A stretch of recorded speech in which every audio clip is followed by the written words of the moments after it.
Okay, cat owners, let's talk about pancreatitis in cats specifically, because it does differ from pancreatitis in dogs a little bit. And recently I've had a lot of people ask me about pancreatitis in cats, so I figured I would just make a video on it. Now, for those dog lovers out there and dog owners that want to know more information on dog pancreatitis, I've already done a video that's more geared towards dogs about pancreatitis, so go ahead and check that out. And it's probably easier for you to find it on the YouTube channel.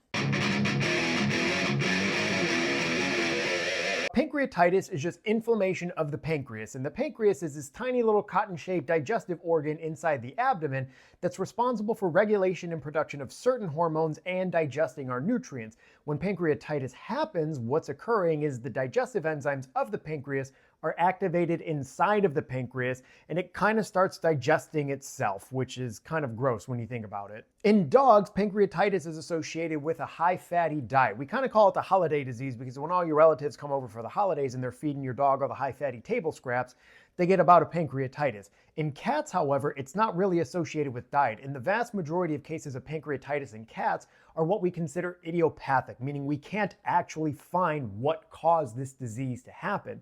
Now, with chronic pancreatitis in cats, we do think that there is an immune-mediated component to this condition.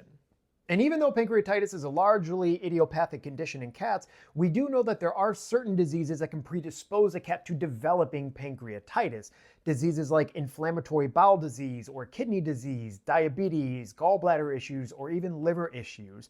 It can also be associated with certain infections, and then trauma can also lead to it as well.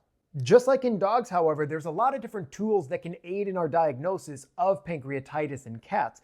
Things like our physical exam findings, certain pancreatic test markers, we can do ultrasound, or a Texas A&M panel to look for actual markers of pancreatitis. The clinical signs of pancreatitis in cats are just a little bit different than they are in dogs. In dogs with pancreatitis, we get a lot of vomiting, diarrhea, and anorexia. In cats, however, the signs are a little bit more subtle. Usually it's a drop in appetite or lethargy or weight loss.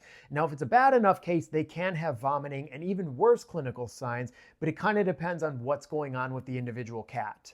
Short-term management of pancreatitis in cats is pretty much identical to what it is in dogs, and that's just basic supportive care with GI protectants and pain medications if there is abdominal pain.